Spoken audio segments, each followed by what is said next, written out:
Hello everyone, स्वागत है आपका जेएमएस क्लिनिक एएमसी पर, जहां पर आप पाते हैं CBSE JEE NTSC KVPY and maths olympiad के वीडियो लेक्चर्स बहुत ही आसान और अपनी भाषा में।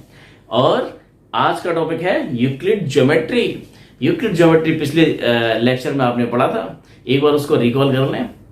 यूक्लिड ने ज्योमेट्री दी और उस ज्योमेट्री का जितना ज्योमेट्री दे रखी है उस ज्योमेट्री का मीनिंग प्लेन ज्योमेट्री से है, जो आज के टाइम में हम यूज कर रहे हैं। बहुत सारी तरह की ज्योमेट्री की इजाद हुई उस ज्योमेट्री के बाद में। यूक्लिड ज्योमेट्री के बाद में स्फेरिकल ज्योमेट्री है, सिलेंड्रिकल ज्योमेट्री है। लेकिन इस यूक्लिड ज्योमेट्री की बात हम जो आगे भी पढ़ेंगे इस क्लास में, इस अगली वाली क्लास में और अगले वाले चैप्टर्स में, वहां पर ज्योमेट्री, यूक्लिड ज्योमेट्री का मतलब क्या है? प्लेन ज्योमेट्री से है, केवल प्लेन ज्योमेट्री। क्योंकि प्लेन ज्योमेट्री में जो लाइन होगी वो कैसी होगी? स्ट्रेट लाइन होगी। लाइन हमारे प्लेन ज्योमेट्री में स्ट्रेट होंगी। उन स्ट्रेट लाइन की बात यूक्लिड ने कही है। लेकिन जो अब आज हम पढ़ रहे हैं उसके अंदर क्या है? सपोज मैं यहां पर एक लाइन ड्रॉ करता हूं, या अगर ये एक लाइन ड्रॉ की गई है ऐसे, ये आपको अगर एक लाइन ड्रॉ की गई है तो ये लाइन स्ट्रेट नहीं है। हम इस तरह की ज्योमेट्री की बात करेंगे, स्फेरिकल ज्योमेट्री की और सिलेंड्रिकल ज्योमेट्री। लेकिन अब देखें, यूक्लिड ने काम बहुत कमाल का किया। उसके बाद बहुत मैथमेटिशियन ने बहुत अलग अलग तरह की ज्योमेट्रीज पर वर्क किया। लेकिन यूक्लिड को एक बार देख तो लें कि उसने क्या क्या था। यूक्लिड ने कोशिश की, बहुत सारे टर्म्स को डिफाइन किया, डेफिनेशंस पूरी बनाई, एक बुक लिखी एलिमेंट्स के नाम से। उसमें ढेर सारी डेफिनेशन, ढेर सारे पोस्टुलेट्स और ढेर सारे एक्सियम्स। बच्चों, ये एक्सियम्स और पोस्टुलेट्स होते क्या हैं? अरे ऐसे एक्सियम्स जो यूनिवर्सली ट्रुथ हैं, जो हमें पता है, हाँ भाई होता है, ऐसा ही होता है। इसको अलग से फर्दर, इसको आगे और कुछ प्रूव करने की जरूरत नहीं है, हमें इसको दिखाने की जरूरत नहीं है। हम कोई ड्राइव नहीं करके लाएंगे किसी स्टेटमेंट को। एक ऐसा स्टेटमेंट, एक ऐसा का एग्जम्पशन जो प्रूव करने की जरूरत नहीं है, जो यूनिवर्सली ट्रूथ है, उसको बोलते हैं हम पोस्टुलेट्स और एक्सियम्स। इनमें थोड़ा सा फर्क बताया यूक्लिड ने। पोस्टुलेट्स को उन्होंने बोला कि हम ऐसे एग्जम्पशन जिसको हम केवल ज्योमेट्री से कनेक्ट करके, मैथ्स की केवल एक ब्रांच ज्योमेट्री से ज्योमेट्री की बात करें, ऐसे एग्जम्पशंस को बोला उन्होंने पोस्टुलेट्स। और वो एग्जम्पशन जो मैथ्स की सारी ब्रांच में यूज हो सकते हो इंक्लूडिंग ज्योमेट्री, उनको बोला एक्सियम्स। तो एक्सियम्स और पोस्टुलेट एक जैसे ही हैं, पर थोड़ा फर्क है कि पोस्टुलेट्स हम यूज कर रहे हैं केवल ज्योमेट्री में, और दोनों क्या हैं? एग्जम्पशंस हैं। एग्जम्पशंस बोले तो ऐसे एग्जम्पशन, ऐसी अवधारणाएं जो यूनिवर्सली ट्रुथ हैं, यूनिवर्सली ट्रुथ है। अब देखें, यूक्लिड ने जो बताया, बहुत सारे टर्म्स डेफिनेशन दी, लेकिन उस डेफिनेशंस को आज के मैथमेटिशियन मानते नहीं है। उनके काम को बहुत सराहते हैं, एलिमेंट्स बुक को सराहते हैं, उसके आगे बहुत सारा काम ज्योमेट्री में कर लिया, लेकिन उनकी डेफिनेशन को उन्होंने डिस्कार्ड कर दिया। डेफिनेशन उन्होंने दी, पॉइंट्स के बारे में बताने की कोशिश की, लाइन के बारे में बताने की कोशिश की, प्लेन के बारे में बताने की कोशिश की, लेकिन आज की टर्म्स में, आज के मैथमेटिशियन ने इन तीनों ही टर्म्स को, किसको? पॉइंट्स को, लाइन को और प्लेन को डिस्कार्ड कर दिया कि भाई इनकी डेफिनेशन देना बहुत मुश्किल है, इनकी डेफिनेशन नहीं दी जा सकती। ये कैसे टर्म्स हैं? हमारे अनडिफाइंड टर्म्स हैं। तो स्टूडेंट, ये था हमारा पीछे का थोड़ा सा रिवीजन। और आप ध्यान से देखें, आगे हम क्वेश्चन हमारे बचे हुए हैं और आज हमें सारा खत्म करना है। यूक्लिड्स के एक्सियम्स कितने थे? टोटल 7 एक्सियम्स दिए थे। आपने अच्छे से याद कर लिए होंगे, पिछली क्लास में अच्छे से डिस्कस किए थे। 7 के 7 और 5 पोस्टुलेट्स दिए हैं। पहले 4 पोस्टुलेट तो बहुत आसान थे, 5th पोस्टुलेट जो है वो कमाल का था। कुछ मैथमेटिशियन मानते हैं कि ये पोस्टुलेट्स तो प्रूव किया जा सकता है, ये हमारा किसी न किसी तरह से थ्योरम्स की फॉर्म में इसको लिया जा सकता है, और बहुत सारे मैथमेटिशियन उस पर काम भी किया। इसको आज हम पढ़ेंगे, लेकिन उससे पहले क्वेश्चन नंबर 3। क्वेश्चन नंबर 3 आपकी स्क्रीन पर है, ये दे रखा है। 2 पोस्टुलेट्स दे रखे हैं आपको, 2 पोस्टुलेट दे रखे हैं, फर्स्ट और सेकंड। हमें बताना है गिवन एनी 2 डिस्टिंक्ट पॉइंट्स, ए और बी, 2 पॉइंट्स हैं। 2 पॉइंट्स कहां पर हैं? आपके 2 पॉइंट्स यहां पर नहीं है। एक यूक्लिड ज्योमेट्री चल रही है, मींस प्लेन ज्योमेट्री। एक प्लेन में 2 पॉइंट्स हैं, ए और बी। 2 पॉइंट्स हैं, ए और ये बी। ये ए है, ये बी है, 2 पॉइंट्स हैं। There exist a third point C which is in between A and B, जो ए और बी के बीच में होगा। ए और बी के बीच में होगा। ए और बी हमारे 2 पॉइंट्स है, इसके बीच में पॉइंट होगा सी। कहीं भी ले लें आप, ये सी यहां हो सकता है। ए और बी, ये 2 पॉइंट्स को ज्वाइन करने लाइन बनती है हमारी, 2 पॉइंट से लाइन बन सकती है। और इस लाइन पर तो बहुत सारे पॉइंट्स हैं, इस लाइन पर तो बहुत सारे पॉइंट्स होता है, एक पॉइंट ही हमारा हो सकता है।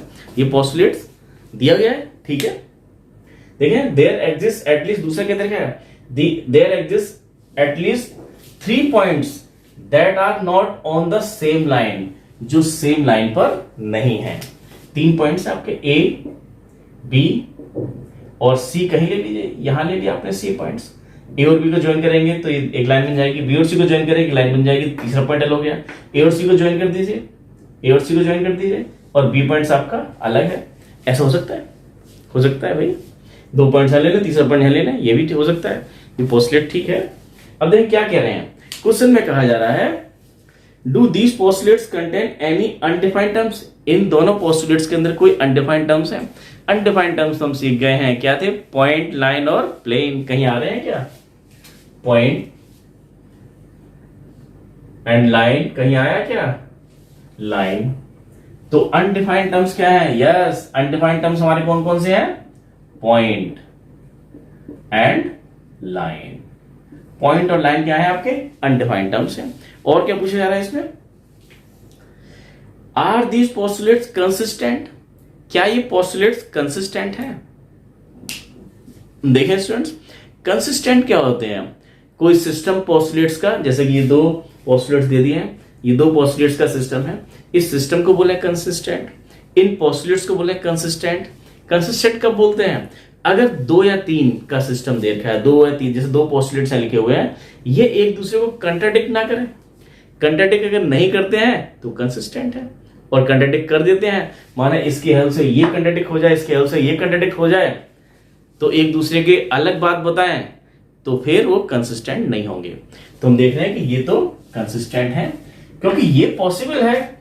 अरे ये एक अलग बात बोल रहा है और ये एक अलग बात बोली जा रही है, इस पोस्टुलेट्स में अलग बात बोली जा रही है कि ए और बी 2 पॉइंट्स हैं और सी इसके बीच में हो सकता है, ऐसा हो सकता है। तो ये हमने लिखा है yes these postulates are consistent. ये पोस्टुलेट्स कैसे हैं, कंसिस्टेंट है। ये पोस्टुलेट्स भी कंसिस्टेंट है और ये पूरा का पूरा जो सिस्टम है, this system is also consistent. ऐसे क्वेश्चन पूछ सकते हैं कि this system is consistent, yes this system of postulates is consistent because ये दोनों एक दूसरे को कंट्राडिक्ट नहीं करते हैं, ये दोनों अलग बात बोले, as they deal with different situations. ये एक अलग सिचुएशन है कि ए और बी के बीच में एक पॉइंट हो सकता है, यस हो सकता है। यहां एक अलग बात है कि ए और बी 2 पॉइंट्स हैं और उनको ज्वाइन करने वाली एक लाइन बनाएंगे, लाइन बन जाएगी, तो तीसरा पॉइंट सी उससे अलग हो सकता है। ए और सी एक हमारे से एक लाइन पास हो जाएगी, बी एक अलग पॉइंट है, कैसे बना लें, 3 पॉइंट्स हमारे नॉन कोलिनर हो सकते हैं। और यहाँ पर क्या 3 पॉइंट्स कोलिनर है, कोलिनर मींस एक लाइन में है, या 3 पॉइंट्स नॉन कोलिनर। ये 2 डिफरेंट सिचुएशन है, ये हो सकता है।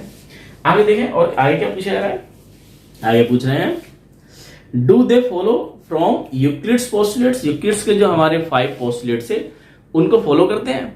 यूक्लिड्स के पहले 4 पोस्टुलेट्स तो हमारे बहुत आसान थे, 5वां ही मजेदार था, उसकी बात अभी होगी। तुम 5 पोस्टुलेट्स के अंदर तो हमने कहीं नहीं देखा कि वो इस तरह की कुछ बात कर रहे हो, तो उन 5 पोस्टुलेट्स को ये फॉलो नहीं करते, उनको फॉलो करके तो कुछ नहीं बनने बात, नो। तो इसका आंसर क्या हुआ, no. These postulates do not follow from Euclid's postulates। Euclid's के 5 पोस्टुलेट्स को ये फॉलो नहीं कर रहे हैं। लेकिन एक चीज है, फर्स्ट पोस्टुलेट्स आपका जो था, फर्स्ट पोस्टुलेट्स, और फर्स्ट पोस्टुलेट्स क्या था, a straight line may be drawn from any 1 point two any another point. एक पॉइंट से दूसरे पॉइंट तक एक लाइन ड्रॉ की जा सकती है। ये एक पोस्टुलेट्स था जिसका कुछ हिंट हमारे यहां मिलता हुआ दिखाई देता है, और इस पोस्टुलेट से एग्जाम्स निकाला गया था 5.1। आपकी बुक में दे रखा है, बुक में देखिएगा पोस्टुलेट्स 1 के नीचे दिया हुआ है 5.1 एग्जाम्स, वो एग्जाम्स हमारे दे रखा है, उसको तो फॉलो करता हुआ दिखाई देता है। However they follow from exams 5.1 postulates, पहले पोस्टुलेट्स के बाद में एक एग्जाम्स दिया हुआ है, क्या है वो, given 2 distinct points, 2 different points आपके पास में, 2 डिफरेंट पॉइंट है ए और B. There is a unique line that pass through them। एक यूनिक लाइन उनसे ड्रॉ की जा सकती है। एक लाइन ए से पास होकर जा रही है, जो बी से भी जाए तो वो अकेली एक ऐसी आ रही है। ये भी लाइन तो वो ए से पास होकर जा रही है, लेकिन ये बी से पास होने जा रही है। ए से लाइन पास होने वाली ये भी लाइन है, लेकिन ये बी से पास होने जा रही है। बी से बहुत सारे, ये भी लाइन बी से पास हो रही है, ये भी पास हो रही है, लेकिन यही लाइन जो है एक यूनिक लाइन है, ये वाली जो ए और बी दोनों पॉइंट से पास हो जा रही है। तो 2 डिफरेंट पॉइंट से एक यूनिक लाइन पास होकर जा सकती है। ये था क्वेश्चन नंबर 3। आगे देखें, देखिए student, question number 4, if a point C lies between two points A and B such that AC equal to BC। A और बी के बीच में एक पॉइंट सी है, AC इक्वल टू BC दिया हुआ है क्वेश्चन में, AC इक्वल टू BC, और शो करके दिखाना है कि AC equal to half AB। तो आपको लग रहा होगा कि ये इसके बीच में है, तो ये इसके इक्वल होगा ही होगा, निकल के आएगा इस तरह से ही। तो और AC इक्वल टू BC देखा है तो C is the mid point. ये आज हमें बड़े आसानी से समझ में आती है बात, लेकिन उस समय इनको एक्सियम्स जो है ना यूक्लिड ने दिए थे उनकी हेल्प से बताया गया था, प्रूफ किया गया था। देखा जरा, तो AC इक्वल टू BC हमें दिया हुआ है, तो लेके चले इसी को, AC इक्वल टू BC, ये देखा हमें AC इक्वल टू BC। अब क्या किया जाए इसमें, ये दो इक्वल चीजें हैं, दोनों इक्वल है, इसमें एक इक्वल क्वांटिटी ऐड कर दी जाए। तो एग्जाम 2 क्या बोलता है, अगर इक्वल्स क्वांटिटी ऐड करेंगे तो रिजल्टेंट जो आएगा वो भी इक्वल होता है। एग्जाम 2 बोलता है क्या करें इसमें, AC plus AC both side आपने ऐड कर दिया, कि AC को इस साइड ऐड कर दिया, AC प्लस BC, AC यहां भी ऐड किया और AC यहां भी ऐड किया, दोनों साइड में ऐड किया, तो रिजल्टेंट क्या आएगा आपका, ये भी इक्वल ही होगा। ये यहां पर हमने क्या लगाया, इक्वल का सिंबल, क्यों, किससे, ये बाई एग्जाम 2, आपका एग्जाम 2 है आपका ये यूक्लिड्स का एग्जाम 2, ये हुआ। अब AC प्लस AC तो कितना हो गया, 2AC, और AC प्लस BC, ध्यान से देखें, AC प्लस BC को क्या कर सकते हो, AC प्लस BC को आप AB, आप तो मन कर रहा हो फटाफट, AC प्लस BC कितना हो गया, AB हो गया, लेकिन यहां पर इन्होंने बताया कि AC प्लस BC, आप एग्जाम्पल नंबर 1 देखिएगा कि AC प्लस BC कितना है, यहां से लेकर यहां तक का है, और ये AB, अब देखें इसको जरा, AB, ये A है, ये B है, और बाय प्रिंसिपल ऑफ सुपरपोजिशन इसको उठा के आप इसके ऊपर रख दीजिए, तो AB AC प्लस BC को कौन साइड कर रहा है, ये लाइन पूरी की पूरी इसको कवर कर लेती है, AB लाइन पूरी की पूरी कवर कर लेती है किसको, AC प्लस BC को। तो ये भी दे रखा है आपका, किस में दिया हुआ है आपका, ये आपको दिया है, कवर कर लेती है पूरा किसमें, 6 में।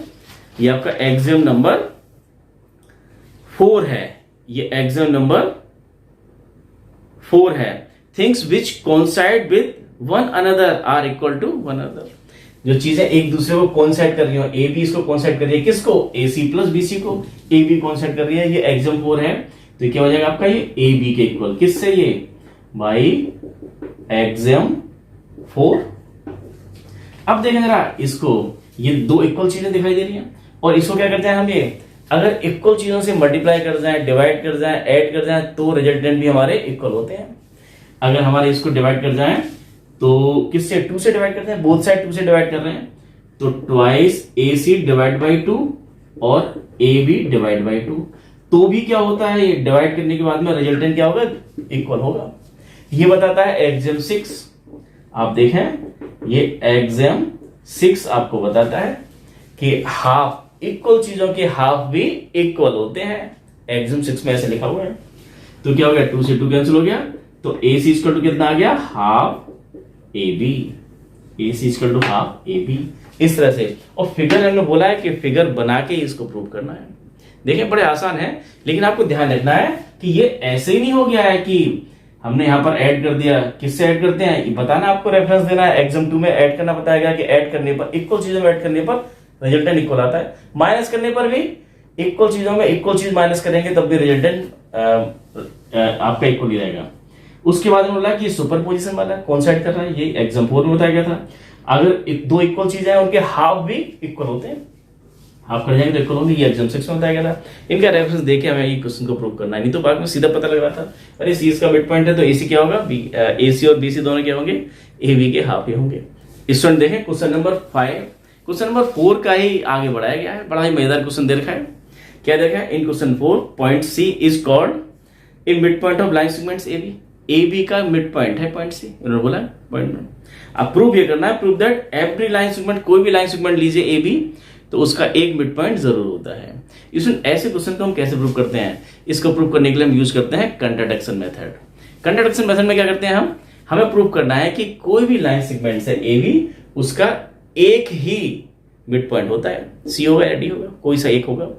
तो इसमें हम प्रूव कैसे करते हैं, हम मान लेते हैं दो, एक उल्टी बात मान लेते हैं, एक गलत बात मान लेते हैं और फिर आगे चलते हैं, और चलते चलते पता लगता है कि हम गलती पर आ गए हैं। हम ऐसी जगह पहुंच जाते हैं जहां हम कंफर्म बोल पाए कि हम गलत कर रहे थे। एक कंट्राडिक्शन पे पहुंच जाते हैं, एक अजीब सी बात पे, एब्सर्ड बात पे पहुंच जाते हैं, तो फिर हमें रियलाइज होता है कि हमने जो एज्यूम किया था वो गलत था और जो दे रखा है वो ठीक दे रखा है। इसको बोलते हैं कंट्राडिक्शन मेथड। तो उसी मेथड से करते हैं। हमें प्रूव करना है कि ए बी लाइन सेगमेंट्स का केवल एक ही मिड पॉइंट होगा, सी, और नहीं होंगे। हमने मान लिया कंट्राडिक्शन मेथड क्या बोलता है, बाई कंट्राडिक्शन मेथड। क्या देखो हम क्या कर रहे हैं, if possible let, if possible let if possible C and D are two midpoint of line segment AB। AB के दो लाइन सेगमेंट हमने एज्यूम कर लिए, अगर पॉसिबल हो तो मान लो। तो अब जरा देखो, if C is mid point, अगर C मिड पॉइंट है तो क्वेश्चन नंबर 4 में क्या देखा था कि AC इक्वल टू क्या होगा, हाफ AB, और 2 की मल्टीप्लाई यहां जाके कर जाए, 2 की मल्टीप्लाई क्या होता है। अच्छा, तो हम कैसे बात कर रहे हैं, हम 2 की मल्टीप्लाई यहां जाके कर जाए क्योंकि हम ये करना सीख रहे हैं। लेकिन पहले ऐसे नहीं होता था, यूक्लिड्स के टाइम में जब ये बातें हो रही थी तब ऐसे नहीं होता था। वो कैसे कर रहे थे, अरे भाई 2 की मल्टीप्लाई दोनों में कर दी जाए, 2 की मल्टीप्लाई करते हैं मतलब उसका डबल कर दिया जाए तो वो भी इक्वल होता है। उन्होंने बताया कि ट्वाइस AC इक्वल टू 2 करेंगे, कैंसिल हो जाएगा तो क्या बचेगा, ये AB। उन्होंने यहां पर ऐसे बताया था ये कि अगर डबल कर दिया जाए, दो इक्वल चीजों के डबल भी इक्वल होते हैं। ये एग्जाम्स दे रखा है। ये हो गया आपका नंबर 1। अब देखें, if D is mid point of AB, तो क्या होगा, अगर D मिड पॉइंट है, चलो यहां पर फिगर को हम ऐसे बना ले, जब ये बात कर रहे थे तो ये A है, ये B है, और हमने यहां माना है पॉइंट क्या, C इसका मिड पॉइंट है, तो AC equal to BC equal to half AB। यहां पर हमने बोल रहे हैं कि ये A है, ये B है, और इसका मिड पॉइंट क्या है, D है। तो D अगर मिड पॉइंट है तो क्या होगा, AD equal to half AB, और फिर 2 से मल्टीप्लाई करके, 2 से मल्टीप्लाई करेंगे इसका डबल करके, और डबल भी इक्वल होता है, तो twice AD equal to AB। Number 2, from first and second, हम लोगों को आदत है फ्रॉम फर्स्ट एंड सेकंड लिखने की, कि फर्स्ट में भी आपका A भी दे रखा है, यहाँ भी दे रखा है, और अगर ये दोनों इक्वल हैं तो उनकी लेफ्ट हैंड साइड भी इक्वल होगी। ऐसा आज हम बोलते हैं, AB इक्वल टू AB, तो क्या हो गया ये 2AC इक्वल टू 2AD। लेकिन एग्जाम से तो हमारा यूक्लिड ने एग्जाम दे रखा है कि अगर कोई एक चीज, अगर AB इसके भी इक्वल है और AB इसके भी इक्वल है, तो ये दोनों चीज भी आपस में इक्वल होंगी। कौन सा एग्जाम था, एग्जाम नंबर 1। एग्जाम नंबर 1 क्या बोलता था, अगर AB इसके इक्वल है, AB इसके इक्वल है, तो ये दोनों भी आपस में इक्वल्स होंगी। तो 2AC इक्वल टू दिस।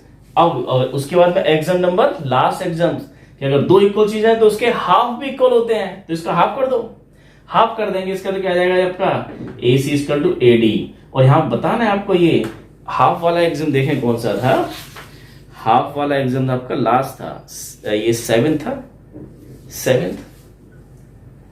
अच्छा, पिछले वाले में हमने 6 बोला था, पिछले वाले क्वेश्चन में भी 7 ही था, ध्यान रखना 7th एग्जाम से आपका है AC इक्वल टू AD। तो अगर AC इक्वल टू AD आ गया, इसका मतलब क्या हुआ, AC और AD सेम आने का मतलब क्या हुआ, C और D दो डिफरेंट पॉइंट नहीं है, एक ही पॉइंट है। That means C and D are not different point, both are same. दोनों क्या है, दोनों सेम है। तो इसका मतलब क्या हुआ, C और D कॉन्सेंट के हुए हैं, C D के ऊपर है, मतलब इनका एक ही मिड पॉइंट हो सकता है।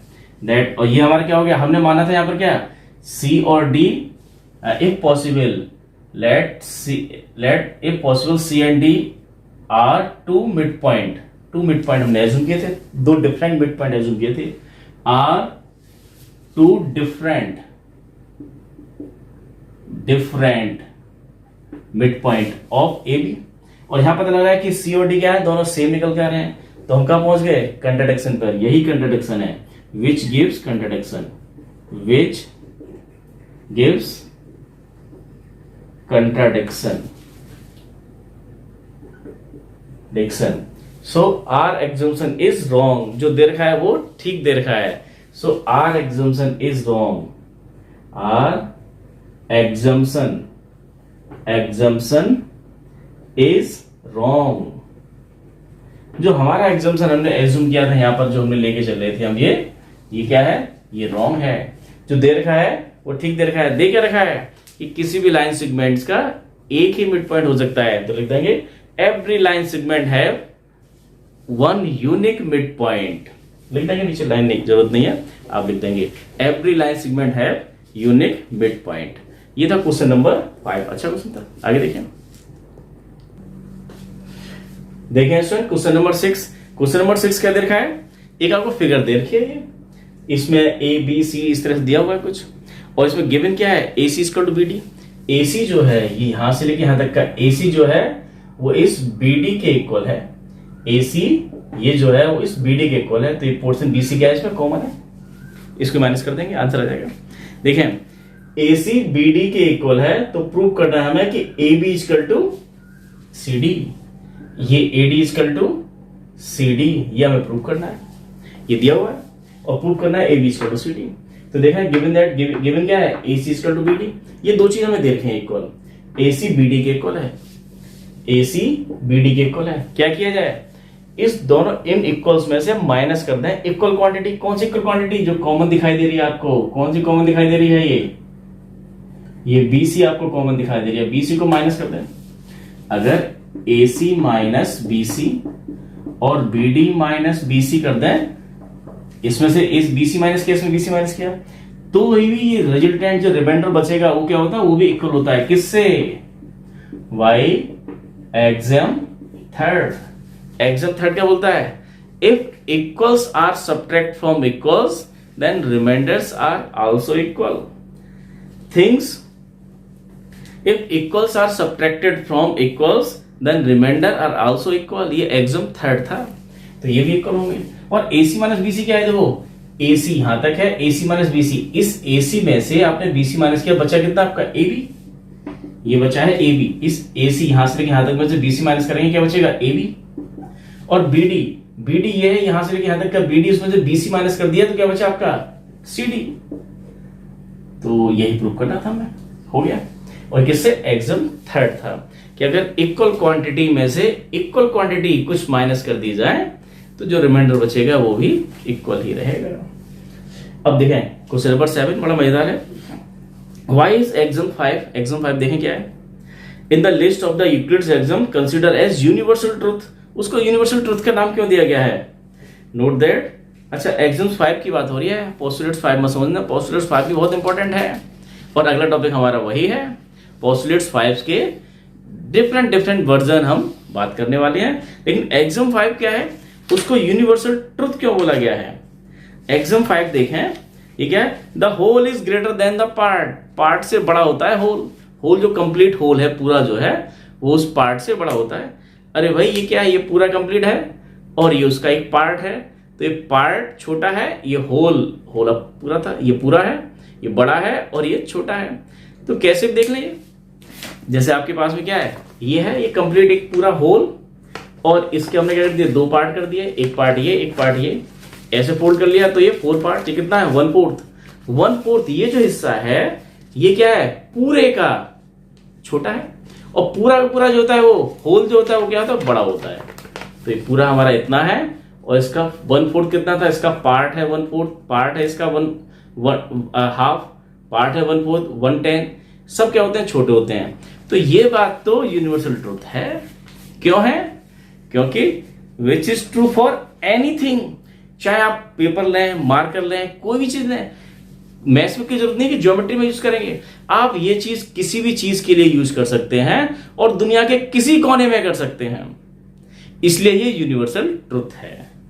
बात समझाई? यूनिवर्सल ट्रुथ क्यों है? एक ऐसी यूनिवर्सल ट्रुथ होता है जो केवल यहीं इस रूम में, आपके रूम में, आपके क्लासरूम में ट्रू ना हो, वो दुनिया के हर कोने में ट्रू हो और हर चीज के लिए ट्रू हो, उसको बोलते हैं यूनिवर्सल ट्रुथ। ये पूछ रहे यूनिवर्सल ट्रुथ क्यों बोलते हैं? ever since this is true for anything in any part of the world, so it is universal truth. अब देखते हैं मोस्ट इंपॉर्टेंट हमारा है लास्ट 2 क्वेश्चन और बचे हुए हैं 5.2 के, वो हमारा क्या है, पोस्टुलेट्स 5 को हमने और एक्सप्लोर किया है, उसको देखते हैं। अब स्टूडेंट देखें last topic 5.3 equivalent version of Euclid's fifth postulates. Fifth postulate जो यूक्लिड का है बहुत ही मजेदार है, पहले 4 में तो कोई दम था नहीं, आगे जाके हमने देखा ये तो हाँ होता है, लेकिन फिफ्थ पोस्टुलेट्स के अंदर बहुत सारी पॉसिबिलिटीज थी, उसको कहने के अलग अलग ढंग हैं हमारे पास, उसके डिफरेंट वर्जन्स की हम बात कर रहे हैं। बहुत सारे मैथमेटिशियन ने उसको अलग अलग नाम से उसको एक्सप्लेन किया है, अलग अलग पोस्टुलेट्स अपने दिए, एग्जाम्स दिए, कुछ थ्योरम्स निकाली और उसको अलग अलग उनके नाम से जाना भी जाता है। आपको है ना इस मैथमेटिशियन का ये कहाँ का रहने वाला है इसका नाम देना है, हमने लिखा है जॉन प्लेफेयर एग्जाम्स दिया उन्होंने अपने नाम से दे दिया है, और ये कहाँ के मैथमेटिशियन है ये आपको कमेंट्स में देना है। उन्होंने देखो फिफ्थ पोस्टुलेट्स को देखकर एक रिजल्ट दिया और उसी रिजल्ट के हिसाब से उन्होंने दूसरा एक और रिजल्ट मिल गया, और यही हमारा क्वेश्चन नंबर 1 भी है।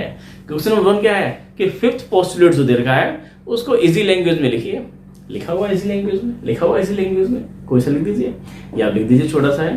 देखिए फिफ्थ पोस्टुलेट्स था क्या, फिफ्थ पोस्टुलेट्स आपका ये था कि अगर कोई भी एक लाइन, ये एक लाइन ऐसे है और एक लाइन इस तरह से है, 2 लाइन अगर दे रखी है और एक लाइन अगर इस पे जाकर ऐसे जाकर मिलती है, ये लाइन L है और ये M और N लाइन पर जाके गिरती है, और ये एंगल आपका ये एंगल 1 और angle 2, angle A angle B, अगर एंगल A प्लस B एक साइड से किसी भी लाइन के सेम साइड में एंगल्स का सम जो है A प्लस B अगर लेस देन कितना है 2 राइट एंगल कितना था, 2 राइट एंगल आपका था लेस देन 180 डिग्री। आजकल हम यूज करने लगे 180, उस समय ना 2 राइट एंगल बोला जाता था, 180 डिग्री का कोई मतलब ही नहीं था, ना डिग्री को जानते थे, ना रेडियन को जानते थे, ना ही ग्रेड को जानते थे, उधर 2 राइट एंगल और उससे छोटा उससे बड़ा इसकी बात करते थे। तो 2 राइट एंगल्स के अगर इन दोनों का सम 2 राइट एंगल से कम है तो जिस साइड में कम है उसी साइड में जाकर अगर इनको आगे प्रोड्यूस किया जाएगा तो दोनों लाइन जाके इंटरसेक्ट करेंगी, तो लाइन इंटरसेक्टिंग कहलाएंगी। तो इंटरसेक्टिंग कब क्या नहीं कहलाएंगी, अगर इनका सम 180 से छोटा ना हो, अगर बड़ा हो, अच्छा बड़ा तो इस साइड में था तो तब भी हमारे ये इंटरसेक्ट नहीं करती है, लेकिन हम देख रहे हैं कि लाइन इधर जाके इंटरसेक्ट कर रही थी, तो पैरेलल का कॉन्सेप्ट निकल के आ गया। यही आपका क्वेश्चन नंबर 1 और क्वेश्चन नंबर 2 है। तो इसी बात को इसने जॉन प्लेफेयर ने अपने नाम से दे दिया। क्या बोला उन्होंने, उसी रिजल्ट्स के इंटरप्रिटेशन बहुत अलग अलग वर्जन बनाए गए। क्या दिया, इक्विवेलेंट वर्जन ऑफ यूक्लिड्स का फिफ्थ पोस्टुलेट्स, केवल फिफ्थ पोस्टुलेट्स की बात हो रही है। फिफ्थ पोस्टुलेट आपका ये था, ये L और M 2 लाइन है और M और N 2 लाइन है और L लाइन इस पर इस तरह से इंटरसेक्ट करती है, तो एक साइड में एंगल A और B बन रहे हैं, तो अगर A प्लस B जिस साइड में अभी एंगल्स का सम 180 से छोटा है उसी साइड में लाइन को एक्सटेंड करने पर लाइन इंटरसेक्ट करेंगी। इसको अगर एक्सटेंड करेंगे तो इंटरसेक्ट नहीं करेंगे, इधर ही करेंगे, क्योंकि इधर एंगल का सम क्या है A प्लस B छोटा है, इधर माना क्या है ये आपका C है और ये D है, ये D है, और C प्लस D क्या है, लेस देन नहीं है, ग्रेटर देन 180 है। जिधर ग्रेटर देन है उधर तो मुंह खुल के ऐसे खुला रहेगा, उधर कभी लाइन इंटरसेक्ट नहीं करेंगे। तो इंटरसेक्टिंग लाइन का पैरेलल लाइन का कॉन्सेप्ट यहां से फिफ्थ पोस्टुलेट से निकलना शुरू हो गया। तो देखिए जॉन प्लेफेयर ने कैसे नाम एग्जाम्पल दिया, फॉर एवरी लाइन L को एक लाइन दे रखी है, and for every point P not line on L पर एक पॉइंट नहीं है, L को छोड़कर कहीं एक पॉइंट आपका है P, there exist a unique line M। एक ये कह रहे हैं कि वहां पर एक यूनिक लाइन जरूर होगी, एक कम से कम एक लाइन ऐसी जरूर होगी पासिंग थ्रू पॉइंट जो P से पास, अरे P से पास होने वाली तो बहुत सारी लाइन है, ये लाइन क्या करती है, इसको इंटरसेक्ट करती है, ये भी लाइन इसको क्या करती है, इंटरसेक्ट करती है, और भी बहुत सारी लाइन लो, ये भी लाइन क्या करती है, इसको इंटरसेक्ट करती है। यहाँ तो ये सारी लाइन इंटरसेक्ट कर रही है इस L लाइन को, लेकिन एक लाइन ऐसी भी है, ये डॉटेड लाइन जो कैसी है, इसी P पॉइंट से पास हो जाती है और इस L लाइन के पैरेलल है, इंटरसेक्ट नहीं करती। Passing through point P and parallel to line L line के पैरेलल है, और ऐसी केवल एक लाइन होगी। बहुत सारी लाइन तो बहुत सारी थी, वो सब कैसी थी, लाइन तो इस P से ड्रॉ कर सकते हैं, लेकिन सब कैसी लाइन है, इसके इंटरसेक्टिंग लाइन है, और इसके पैरेलल केवल एक ही लाइन ड्रॉ की जा सकती है। ये किसने दिया, जॉन प्लेफेयर ने दिया, उसके नाम से उसका एग्जाम्स आ गया। ये कहां का मैथमेटिशियन है, ये आपको कमेंट्स में लिखना है। अब इसी बात को और तरीके से लिख सकते हैं, ये डिफरेंट वर्जन चल रहे हैं हमारे, टू डिस्टिंक्ट दो हमारे different line, two distinct intersecting line can not be parallel to the same line. और यही आपका क्वेश्चन नंबर 1 का आंसर है। क्वेश्चन नंबर 1 में क्या देखा है, पोस्टुलेट्स 5 को डिफरेंट तरीके से लिखिए जिससे इजीली समझ पाए, इस तरह से लिख देंगे। अब देखें क्वेश्चन नंबर 2, लास्ट क्वेश्चन, और उसके बाद में असाइनमेंट्स, होमवर्क क्वेश्चन। देखिए स्टूडेंट, क्वेश्चन नंबर 2 बहुत ही कमाल का क्वेश्चन है। उसी का एक और नया रिजल्ट हमें निकाल के देना है। Does Euclid's fifth postulates imply the existence of parallel lines? Yes, fifth postulates ही हमें बताता है, वही इंप्लाइज करता है, वही इंगित करता है, वही हमें डायरेक्शन देता है, वही एग्जिस्टेंस पैदा करता है।